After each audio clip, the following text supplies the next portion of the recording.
Hey there, Grumpy Old Fart here. Be sure to check me out over on Rumble. There you'll find all of my stuff from YouTube, plus my political and social commentary and weekly current events, which YouTube frowns on.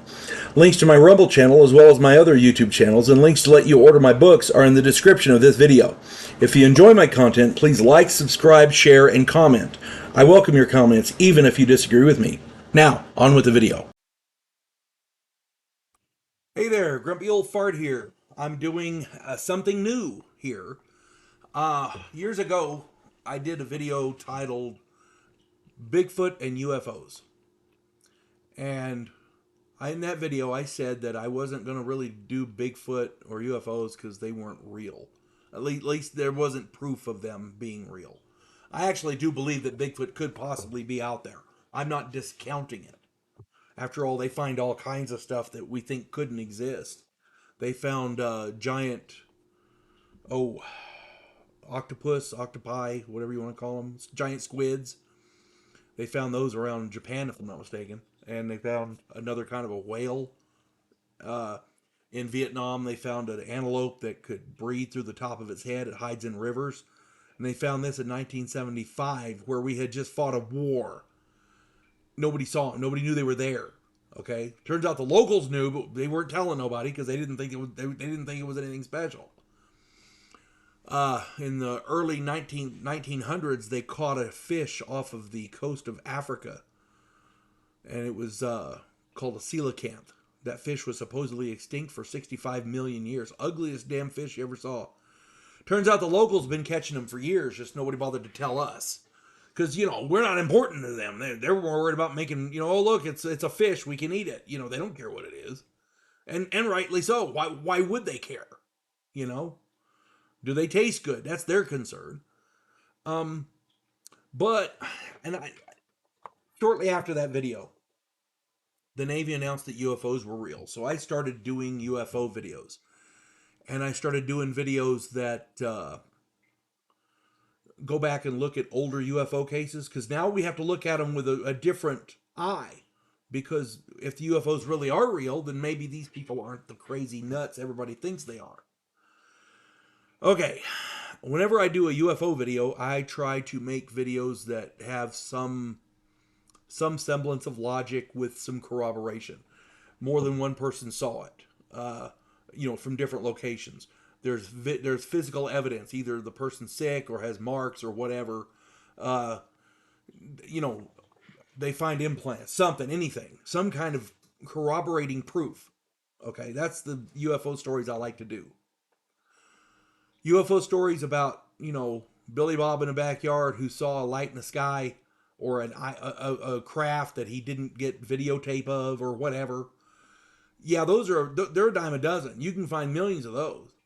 Finding stuff with corroborating evidence, videos, photos, physical illnesses or marks where the aliens, physically attacked somebody, or, corroborating witnesses in more than one location, that kind of thing.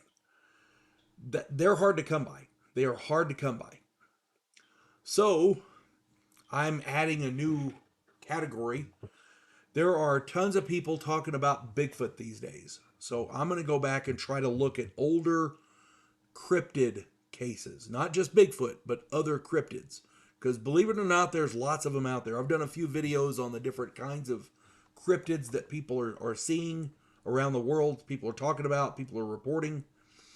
And I'm going to try to use a logical error, because I don't know that I believe all of these cryptids exist, but I believe some of them may.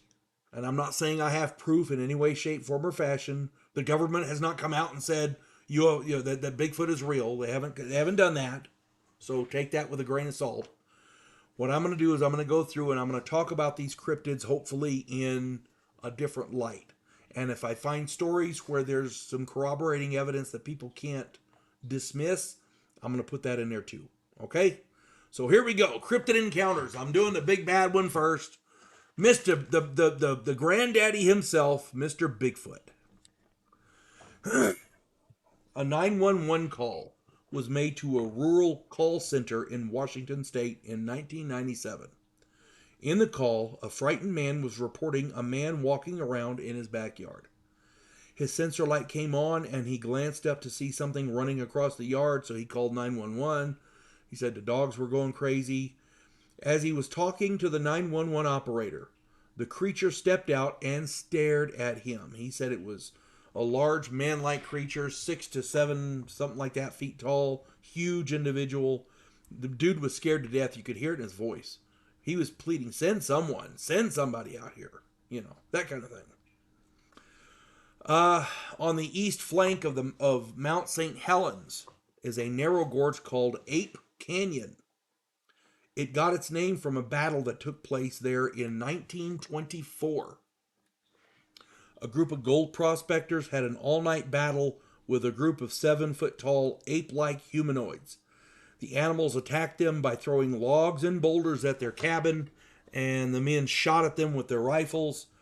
The animals left when the sun came up, and the prospectors fled.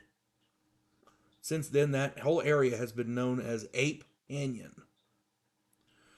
On October 20th, 1967, in Bluff Creek, California, 2 men on horseback were looking for Bigfoot. Their horses got spooked, and one man, Roger Patterson, ran toward the creature responsible. He shot film of a female Bigfoot. This is the infamous Patterson-Gimlin film. For every expert who claims it's a fake, there's another expert who claims it's real. And at this point, it's the most definitive proof of Bigfoot that we have. Everybody has seen it. If you haven't seen it, look up the Bigfoot video on YouTube. It's there. The term Bigfoot comes from a newspaper article where some heavy equipment was vandalized and large humanoid footprints were found at the site. I've heard it was a logging encampment. I've also heard they were doing road work, so I'm not sure which. Maybe it was doing both. I don't know. But there was large humanoid footprints there, and that was, what their thing was. For centuries, long before the white man colonized North America, virtually every corner of this continent was rife with legends and stories of the hairy men of the woods called Sasquatch and Bawis, Bush Indians, Shiatanka, Nakani, Skookum, Lofa, and Nanpina. I hope I'm getting those right. Among others, most of the first Americans had their own names for this elusive species. So the American Indians all knew about it. They just didn't tell nobody, as it were. Because for them, it was normal. And a lot of them, I guess, depending on which tribe you talk to, they're either friendly or not. Some of them steal women or children. I don't know. I've heard those stories. I honestly, I don't know. And I'm not belittling anybody. I'm just saying that those are the stories that were told. 4,000 years ago, in remote areas of the Middle East, there were stories of big, hairy, wild men. Many people believe the stories of Bigfoot are all hoaxes. And as you can see, if it is a hoax, this hoax has some longevity to it. It is a hell of a long-running hoax. Just recently, a man on a train heading through Colorado captured cell phone footage of a large hairy humanoid moving through sparse foliage several hundred meters away. It was moving from big bush to big bush trying to hide, but he got it. It was clear as day. I saw it. If that's faked, that's a hell of a fake.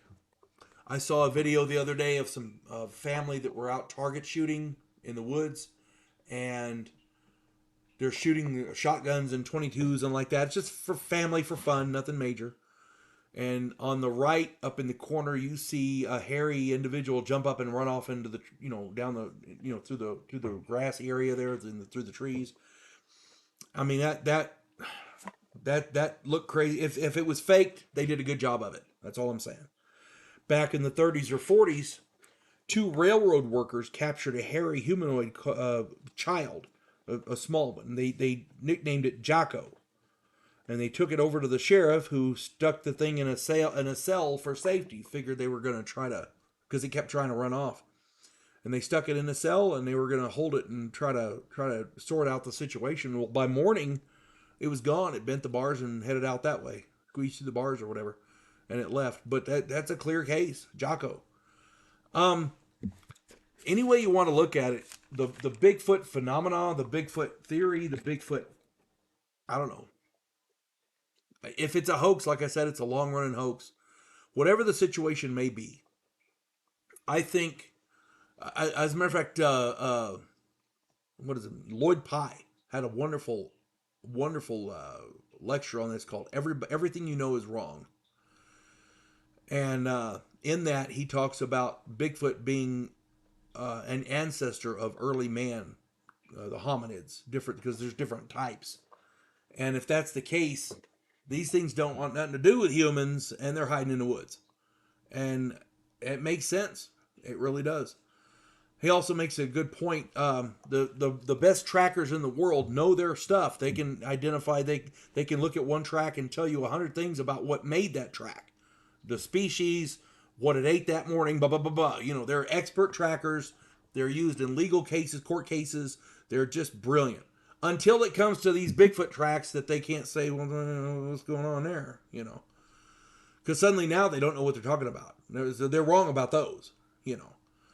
Another a point that Lloyd Pye made was that the people who are making all these hoaxes, because they make articulated prosthetics, if they could take that expertise and go to making prosthetic feet for people who are missing limbs, man, they'd be millionaires.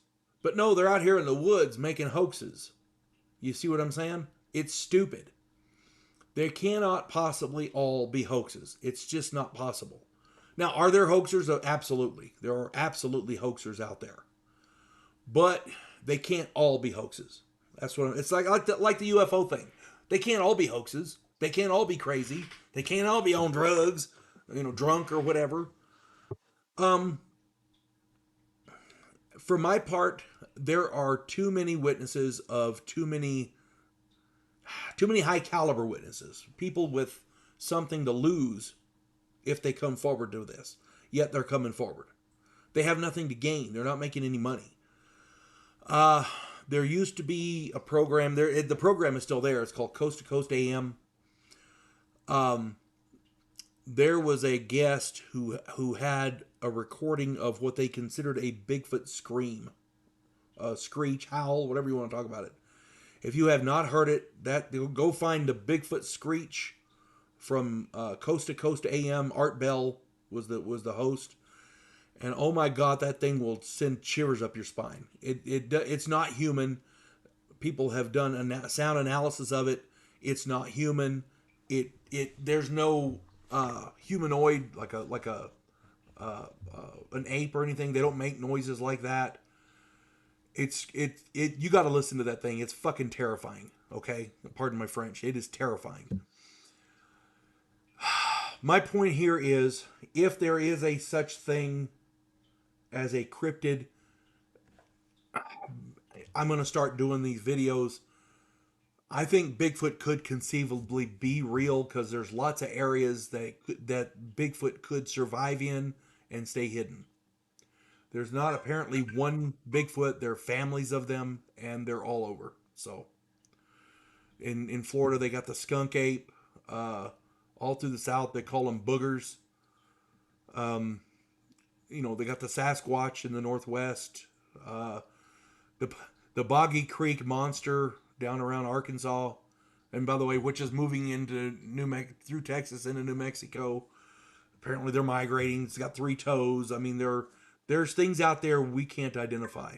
There's a video out there on YouTube about the Navajo Rangers. They talk about them. I mean, it's freaking phenomenal. My point is, you have so many credible witnesses. They can't all possibly be wrong. That's all I'm saying. You can explain away a lot, but you can't explain away everything. So, anyway, do your own research and put some comments down there. I hope you do, because we need more input on this. That's for a fact. I'm going to do some more of these later. I hope this finds everybody well. You folks have a good one. God bless one and all. We elect cookie-cutter politicians every single election cycle. yes men who maintain the status quo and do just enough to make us believe the system still works. Imagine, if you will, a president who actually tries to fix things. If you like action, political intrigue, and a righteous crusade, check out my political thriller, The Righteous President.